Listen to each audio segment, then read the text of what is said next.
Hello everyone, welcome to the Outliers Playbook, and I am your host of the day, Lucky Thakkar. So let me get right at it. Do you feel trapped, yet you can't wait to drive the change? Do you feel that you are out of place just because you think differently? Do you feel that it's getting harder and harder to keep up with the rapidly changing world, which is very complex? If the answer to any of these is yes, then you are at the right place, dear outlier. In today's episode, we will get to the heart of what makes a change maker stand out.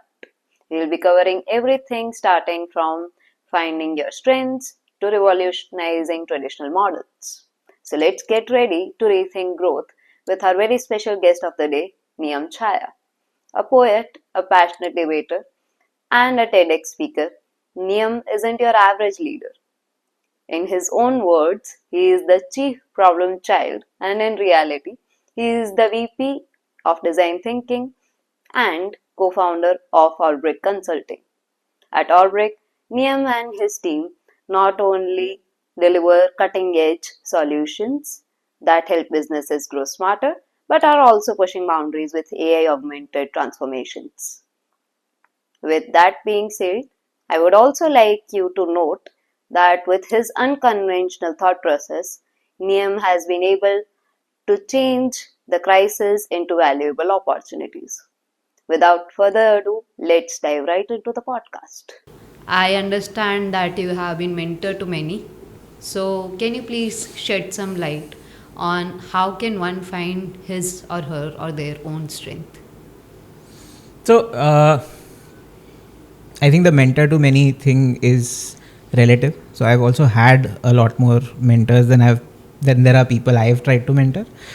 In that sense, I've been lucky. In terms of finding one's own strengths, I would say it's priming your mind to look for things. So I grew up with something called von Willebrand disorder, which means that I heal slowly. I'm basically the opposite of Wolverine, which is in that sense I'm a mutant. And what that helps me do is it helps me look at everybody who in their eyes is normal. I see them as having superpowers of healing because I am healing normally. Everybody else is healing just a little bit faster. So that itself is a strength which somehow most people don't recognize, which I am able to recognize. And I think that logic I try to apply to everything else I do. So there are certain superpowers I have, there are certain superpowers you have. And when you start looking for those superpowers and when you're a little more contextually aware of where you're privileged, where you're underprivileged, you are able to carve out what your strengths are. And sometimes that recognition comes from within. Sometimes what you do is you try to externally take help. So there is something called the Johari window, for instance, that you aren't aware of all your flaws because you can't look at yourself because you're part of the equation. So one exercise which is useful is if you just ask a cross section of people in your life what they think you are good at or what they think your flaws are, you get to know a lot about yourself if other people paint a picture. It's like your voice, right? If you record yourself, the way you sound to yourself is not the way the microphone will pick up. And so if you just do that exercise and really look at what are things that you are good at doing, and by that I mean primarily three things. One is where you're competent. Second is where you find the most joys. So that essentially means you are able to do things longer than other people doing the same thing. And finally, what can you really suffer for? So passion, and this is something I keep saying, but passion's root word comes from suffering. So that's why you burn with passion. And so when we try to find a passion, it's less about finding something that gives you joy, and it's more about finding something that you are willing to suffer for. If you have a combination of these three things, I think you have a pretty good hang on what your strength is. And then playing to that is just maximally utilizing that leverage. So something which should be obvious for everyone then. That's awesome. And now I have two follow up questions on the same. You said that one could use external help, right? Now, those can be both tools and people. Can you recommend some tools? Uh, so to find your strength, and so one interesting tool would be what you call the Ikigai Venn diagram, which is what you're good at, what the world needs, just couple of those things, and the center gives you the area that you should most focus on. There are other tools as well. So as I said, you can interview your best friends. You should ask people you don't like and who don't like you. Yeah. I think they give the best insight, because oftentimes you think more about people you don't like than people you actually do like. And so you have a better view of what those people are like, or what you don't like about them. Mm-hmm. So you can get rich sources of information if you are able to look beyond personal relationships and just look at a cross section of people in your life, which includes people who don't like you. That's one way of doing it, and there are other tests that you can take. You can just it's more about, as I said, it's more about priming, at least to me. So if you are about to buy a car, for instance, so when I decided to yield during COVID and buy a car, I'm a true millennial. I don't like cars or owning cars or driving them, but during COVID I decided to buy a car, and the model that I was thinking of buying, that's all I could see on the road. And that's because your brain sort of primes to filter through inputs that are relevant to you, and you're always looking at things from a framework. If you do not think about that framework, the framework will rule you. If you can think about the framework, then you can actually use it in powerful ways. So if you just start looking at things like, what can I do which comes easily to me but is harder for others, I think that gives you a very good framework to start looking at your strengths. And then whatever else, through other people, through yourself, through tools, through quizzes, through a BuzzFeed quiz, it does not really matter. But some of us are then overthinkers and we do overanalyze things, which ultimately can also result into being underconfident. How do we mitigate that? So I think that's something everybody struggles with, and there are chronic overthinkers obviously, but to an extent I feel everybody is either an overthinker or an underthinker. It's very hard to get a balance. I have had situations where I've had to really drill into people that they need to think a little more before they start acting, because people can get too impulsive. I myself, I think I would fret over the smallest decision sometimes, and you would not want to make that decision. And I don't know the exact answer to how it works for everyone. One thing that I feel is a logical cure to it is to time box your decision making. So if you just decide, I'm going to give myself 25 minutes to think about this, as much as I want, I will be anxious in those 25 minutes. And then wherever I'm leaning at that point, that's what I take. You can reduce overthinking a lot more from that. Perfect. That is an interesting take. And as we have talked about strengths, the tools, and also to a certain degree how one can approach that, do you think that it could also play a role into being a leader? And how do you define leader and associate these strengths with the leaders? So I think that is the only point of a leader. How I would define leadership is the ability of someone to align their team. So I look at a team as a series of vectors, and everybody is really capable in something, and that's what I think Emerson said, that everyone knows something I don't, and in that aspect each man is my superior. Of course, man means both genders at that time in the world. Thanks for clarifying. Yeah, it's something that, again, on a side note, I really don't like using gender terminology. So I try to fix it, but at the same time, human or the man actually comes from that. So it covered both at the time where it was spoken. So I don't want it to be taken out of context. But what effectively that means is that you can have highly capable individuals and still have a horrible team. Because vectors that are really, really high magnitude in opposite directions cancel each other out. So I think one of the main points of leadership is to maximize individual potential as part of a group. So align the vectors basically. And for that you need vision, you need influence, and you need the genuine intent and ability to get your team to align together. And for that, I feel, so when you talk about strengths, so one thing we do at Orbrick is also we are trying to build a strength-based organization. So we follow something called job crafting. And HCM, human capital management, is my it's not, I would say it's one of my passions. I'm willing to suffer for good human capital management because, and a little bit selfishly, I would say there is the only real function of a business is HR. Everything else comes through that. But the only function of a business that a business should be concerned with is human resource.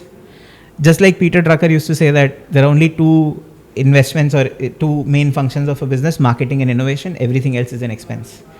I say that HR is going to be the main thing that enables both marketing and innovation. So that's the force we should be taking. And from that point of view, the only thing that I think will maximize output or maximize total well-being, right? And well-being could be a measure of individual personal well-being as well, but also in terms of how do you get people to really fulfill their potential. If you look at Maslow's, how do you get people to self-actualize, right? Yes. That comes from letting people do what they are good at. So I think it's a bad approach to take a job and then try to fit people to that job. Unfortunately, that's the only thing we have. Similarly, one of the things that I really feel holds true is that recruitment as a whole is broken because you rely on interviews to hire people, and interviews are a really bad predictor of job success. Why? Because people are complicated and it's not possible to judge somebody in half an hour. You sometimes feel like you don't know your friends who you've known for 12 years. How are you going to know somebody in half an hour or 5 rounds of, let's say, 1 hour each? That's 5 hours. When they are the entire incentive, because it's a perverse incentive, right? I am trying to sell my company. The interviewee is trying to sell, their services, and they're each is doing a dance, which is not their natural state. Right. I mean, you're not going about dancing every day. You're just dancing in that moment, and for that, it's a little bit perverse the way the system works. Unfortunately, there is no better system that can be applied at scale. So there are definitely better systems of hiring.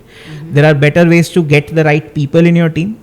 They're just very expensive. They're just very costly, and they're just very difficult for employees to be able to interview for, right? So if, for example, if I want to do a job audition, which is where instead of asking you a bunch of random questions and behavioral questions and maybe logic puzzles that you've heard before, and that's why you're able to solve quickly. If you just give them a piece of work, if you just introduce them to the team and say, here's the team, let's see you work for 1 week, that's a much better way to hire. But who will be able to spend a week just to be considered for being hired? It's just not something that works. But again, the fact remains that it is still a broken system, right? It's just the best one you have so far doesn't make it right. Similarly, for jobs, you have a job and you're trying to fill that position. That's the system we're stuck with. But we're trying to just challenge that a little bit. We know that I'm not naive. I know that things cannot turn tides through a magic wand. But at least a little bit a slight change can be brought in, which is that we try to build a job around you. Right. So largely we would have a job defined that this needs to be done, but that's just maybe a fraction of what your true job is. And then based on what you are good at, what you can do, which other people just can't stand, we would want to give you those roles. And I think that's how you can unlock individual potential, because a lot of times we waste a lot of human potential pushing against walls that they were just not made for. Right. And I'm sure that many people tuning into this podcast would be able to relate, because we all know about allocations and how those work. Now, you gave a very elaborate answer and covered multiple dimensions. We actually need that. That is why we have you here. So thank you for the elaborate answer and considering multiple dimensions. And for the people who tuned in to the podcast, we are just having the discussion about, okay, what should be the theme of this podcast and everything. And we happened to talk about the leadership question, to which Niyam said, let me think if I am qualified enough. Now, we'll touch base on that particular aspect. So, tell me, why do you think that you are not qualified enough? Or, in your mind, what does it take for someone to be qualified to be called a leader? So, so I think in general, I would not be a great consultant unless I had enough imposter syndrome. So that's like right. It's a rite of passage, right? So I definitely need that. But I think it's a little grand to talk about. Like, at least I feel like people coming in and talking about, here's my leadership skill. I see that on a CV all the time as well. Like, I led a team of 2 people to their career suicide. It's just, it does not, I don't know. So I don't know if there's a threshold. I don't know if there's a point at which you can start calling yourself a leader. But I think it kind of misses the point a little bit. So, for example, when I was in college, in my bachelor's, I supported a student leader in student elections. And the reason I supported them was, when I asked him why you want to stand elections, he said, and I'm paraphrasing, but what I remember is he said that the problem with leaders today is that they've forgotten that they're servants. Right. And they've started taking the moniker of leader too seriously. And I want to remind them that that's not the right way to do it. So I think that calling yourself a leader itself is a little, at least to me, it feels like you're defeating the point. The point is to serve your team as much as you can. And I mean, it's okay if they consider you a leader, that's good, because then that way you are able to align them better. There's influence that comes with it. But I just feel personally a little, I'm not sure if I'm there yet where I'd say I'm a leader for Just people. for the audience, how big of a team have you served? So the highest team size when I was part of that team, or I was handling allocations and stuff like that, was 700-ish. Nice. So now they have the context and understood the humility behind this entire answer. I'm not humble. I think But only also, great people are humble. I'm not that great. So Okay. definitely not humble. We'll keep it that way. And I see the point, service versus authority. So totally aligned with you there. And you gave me a good segue to our next question, actually. So you talked about the influence that one has to utilize. You also talked about bringing the harmony, bringing the alignment across the vectors. So how does it matter, and where would you use it, and how? That is the question. And I mean, the part of the influence which comes with, may you call this person a leader, or may it be someone who is just curious. Enabler, whatever. Yeah. So you mean in terms of teams? Like, how do you do it with the teams? May those be like directly reporting to you, or like, for example, in my role, I am a PM, right? So nobody directly reports to me, but it is essentially my job to also ensure that the harmony is there, the negotiations are going well, the prioritization has happened in a way that it creates a win-win situation for all. So how does influence play a role there, and how would you do it? So I think I'll preface the answer with this one rant, right, very quickly. Sure. I think right from our education, we've missed the point where we started segregating things into subjects. So what we did was, we said, this is chemistry, this is physics, this is maths, and these are all different subjects taught by different people, and some people are good at chemistry but not at maths. And you just have these segregations where you can score high in one and score low in another, and that's how you were judged. And the problem with that is that real life isn't segregated. Naturally, nothing is segregated. You are biology, chemistry, physics all in one, right? You cannot separate my chemistry from my logic, from my maths, from my physics. I don't know why there is an obsession to split things. Similarly, I feel to an extent when it came to business.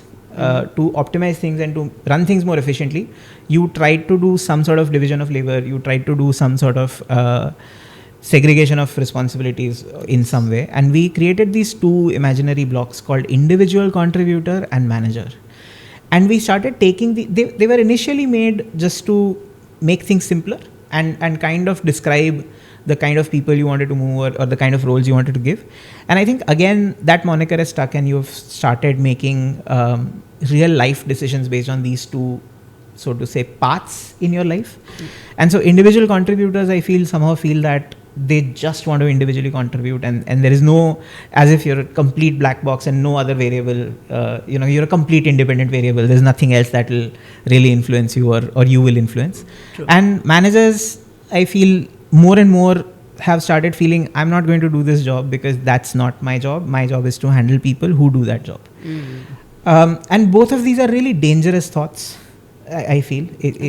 Both of these are important roles, but we must understand that there is a confluence. These are not these are just individual contribution heavy and management heavy, but they are both. So you cannot have an individual contributor who can contribute individually without anybody else. Right. There is no such thing as absolute independence. Right? There is independence implies interdependence. There is no way to be completely free of the world. Otherwise, you're just floating in space. You're not really part of it. Yeah. So that's my little rant. But I feel that influence is 100% necessary. As you said, you're a product manager. You are not the one building the product. Right. You cannot be, unless you're a 1% startup who makes a very small app. True. Which 5 people use. That's the only case in which you can completely be free, and you're still dependent on open source software. You're still dependent on the marketplace you list your app in. There's a whole plethora of things you have to go about. Or, to say the least, the infrastructure. Yeah, absolutely. You still need your servers. You still need somebody else. So everything you do, like even this mic, right? So many people had to work so hard to make this mic so that we can talk to each other face to face through a mic.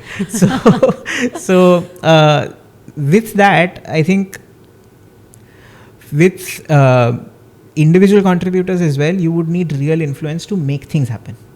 And again, there are 3 things, right? People have a drive to largely 3 areas: money, power, respect, and they're all related. And influence is similar. So you have a circle of control where you have direct authority over something and you can just say, this is how it is and that's my decision, but most things are outside of your control. So out of your locus of control comes your influence, and that's where the real power lies, where you can really make shifts. And your career, and when I say career, even as a founder, even as a maybe you're an advisor, a consultant, your growth will depend on how well you can align vectors again. And that requires influence. You need to be able to give and take in a way that all of you are aligned to what change you're trying to induct into the system. Sure. And how do you suggest that one builds the influence? So I'm also a student. I don't know if there's a prescriptive formula for it. I also think that, and this is something I've learned from my mentors, I would say the hard way. So I used to treat everyone as if I would treat myself. That's the golden rule, right? They say, do unto others as you would want them do unto you. Yes. That entire idea that you should treat others as you would want to be treated. Yeah. I realized very late that that's not a good idea. You will need to meet them where they are. So you would need to treat them the way best works for them, rather than what best works for you. And so initially I used to just have the same approach for everyone, the approach that I felt worked best for me. That is why you kept grilling me. Yeah, that's one of the reasons I keep grilling you, and that might have changed in the past few years. But so that works for me because I am extremely lazy. I don't like doing things, at least certain things, right? Again, what I talked about, like in terms of pushing walls, there are just certain things that are inherently things I don't like doing. And so trying to get me to do that is harder. If you rather put me somewhere where I enjoy things, that would come more naturally to me. And everybody else would go home, I'd still be on it because I really enjoy doing it. I'm in a flow state when I'm doing it, and that's how you can maximize my potential. And so my mentors used to help me kind of do those necessary things that were things that I didn't really enjoy by pushing me really hard, and that works on me. If somebody's Shout there, out to Murtaza yeah, yeah, absolutely. So if somebody's with a stick on my head, that works. So don't tell my boss though. But so I'll make sure I do. I'll make sure he doesn't know about this podcast. But so that way, I used to try to do the same for everyone. Then I realized that not everyone is the same. Variables are different. The way they interpret things is different. And so you try to tailor your approach to people. Right. I think largely there are two things that matter. In any sort of credibility establishment, and influence is also similar in that sense, that the two aspects are you have to have trust in their ability and trust in their intention. As long as I trust that you are able to guide me well, and I trust that you have the right intention to guide me well, you will have influence over me. Because why wouldn't you? Right? I think that's where a lot of times what happens is when we take decisions for people, or we try to tell them do this, and we don't explain why we are saying it, people tend to rebel. People might feel like this is not something they want to do, or they might just forget. It's not because important the enough. context has been There's no missed. context, right? But if you give the right context, if you say, hey, I'm going to be able to help you with this because I've been there and I know where we are going, I've seen it before, and I want to do this because I care about you, or because your interests and my interests are in alignment, and so you will gain from this in one way or the other, right? And it's not gain in terms of like a transactional gain, but you will grow from this. If I can convince people that I have their best interest at heart, even if it's because I have my best interest at heart and we are on the same ship, so we need to go to the same direction, and I can convince them that I'm able to do it, I think that's when you have influence. Other than that, you can't. Okay, I'll give you a tricky question now. Sure. But you'll have to speak louder. Your mic's not good enough. Oh, yeah, sure. Thank you for reminder. Now, the tricky question is, let's say I have a competitor. How do I influence that competitor and create a win-win situation, just like you said? So from this framework of trust and Correct. So I will give you another example here. Trust isn't always positive. Okay. As long as my competitor thinks that I'm able, and they trust that I will steal their business, I'm still going to have influence over them. So a lot of times, if you look at the definition of strategy, the definition of strategy isn't reacting to things, right? It's to an extent, it is setting the tone for things so that others can react to it. Right. That's that. Otherwise, you don't have a strategy; you just have a reaction. Yes. So when a large organization takes a decision and every other organization has to scamper to kind of either decide to go against it or together partner with them or not do anything, right? Do nothing is always a strategy. Yeah. But when they have to do that, because they trust the competitor's ability to take away their business. And they know their intention is to take away their business. So again, it's the same framework, but in the opposite direction when it comes to people who are competing with you. Yeah. So establish the trust in the sense that you have that level of credibility. Correct. Yeah. And that would work in an environment which, in this case, a competitor of any XYZ given company. And with that, Niyam, I would like to thank you for the wealth of knowledge that you shared, including your personal experiences, which I am sure our audience would find very inspiring. And thanks to Tarun, as well as the Monkey Cafe, for making this entire experience a meaningful one and providing us this amazing infrastructure to make it possible. Thanks a lot. Thank you. Now, let's say it is at individual level, or let's say even if there are n number of departments, everything is important for every department. Some leader at the top is deciding, okay, which out of these are the ones which I am going to prioritize from my end, right? Now, for him or her or them, it is essential to also convince others that, okay, the ones which have not been picked up will either be picked up later, or there will be a situation where the ones I have picked up will create a gain for you, as you were mentioning earlier. So if you had to do this, how would you do that? So again, I would say I don't know if I'm if I've been through these situations enough times, but I have been through them sometimes. But 700 team members. but same So- department, so not really a cross department. There was no conflict there. Lovely people as well. So, we'll say groups. plus, I didn't manage all of them directly. There was like a very big, really capable people, doing the job right. A lot of them my own mentors as well. Mhm. So I had a lot of support with that. So it's unfair to say I handled all of them myself. But the way I think a lot of people think about things in black and white a lot. Mhm. And the problem with that is that you're looking for a win-lose. So Right. any sort of negotiation, when you try to make it a win-lose, Mhm. I think it becomes it is no longer a negotiation. It's more of a compromise, or if it's more of a forceful kind of mandate. I think what every department would want is organizational success. Oftentimes that doesn't happen because you have goal incongruency. So the problem is that the entire organization wants to go in one direction, but the way their KPIs have been designed, again an HCM topic, right, a human capital topic. Yeah. I have seen this so many times that you have incompatible goals. So when the organizational goal cascades down, you have created inconsistencies in them in a way that you are internally competing.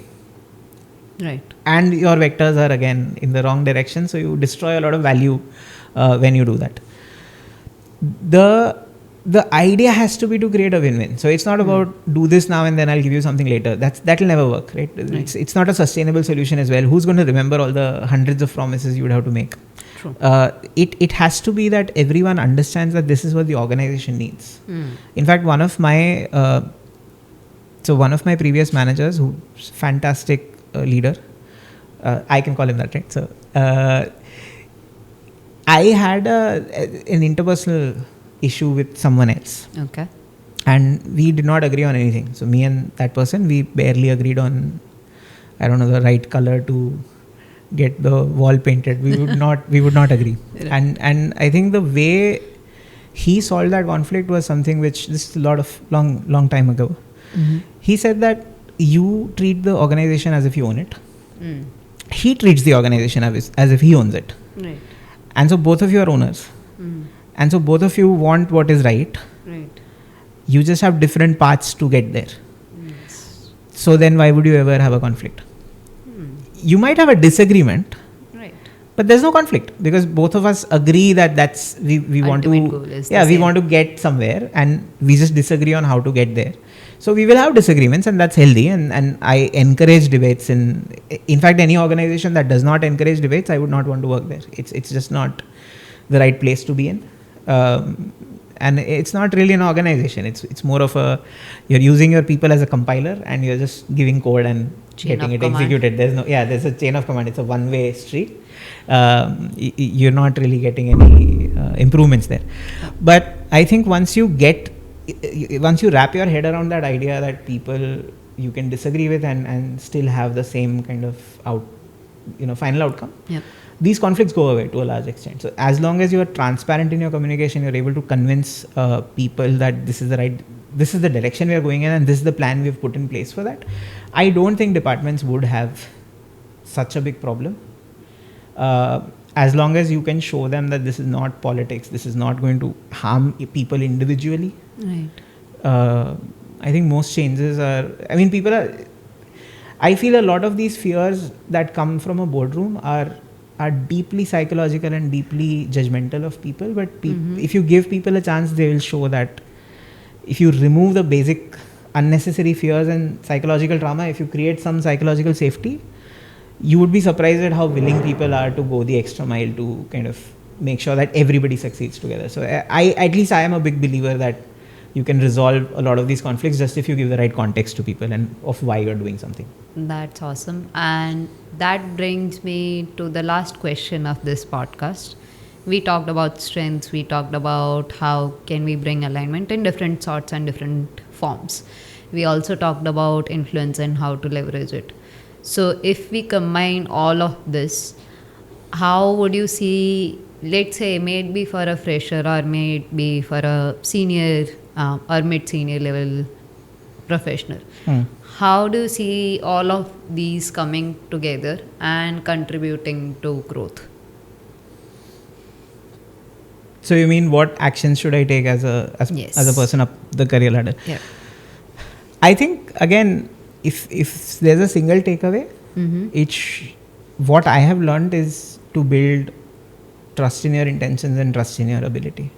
And the way to do that is to be consistent, be dependable, make sure that you do what you say you will do.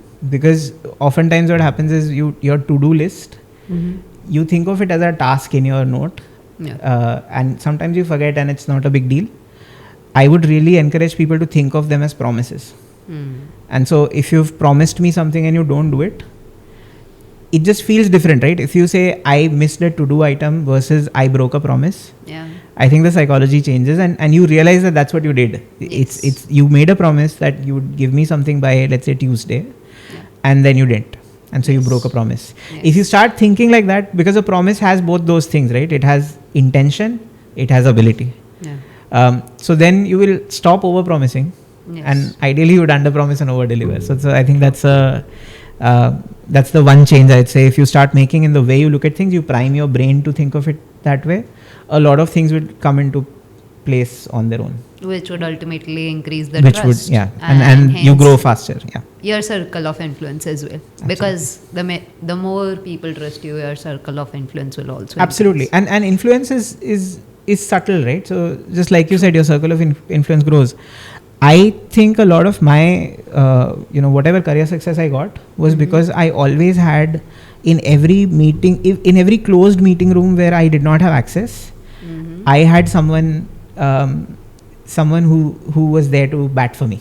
Right? At least that's a very strong feeling that I've had over the years, that somebody always was there who was willing to say, I'm willing to bet on this person, right? And that, as that grew, I think that's how you grow, and that's how everybody I know has grown.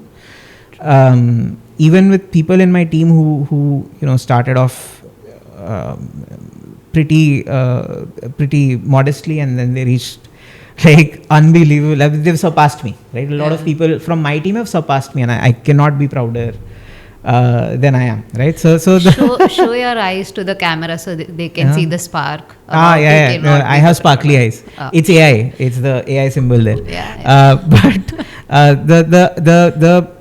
the advantage they had was also that people who, they were not in a room, but there was always a person there who was willing to take a bet on them because they trusted their ability and they trusted their intention.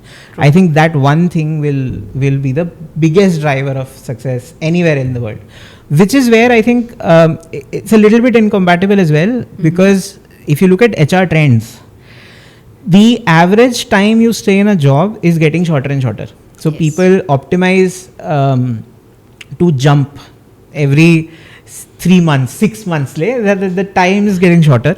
And my advice is definitely sounding incompatible with that. Yes. But again, I'd say that's a choice between short term, long term, and what you're trying to do. So career success, I'm not seeing just in terms of absolute salary values.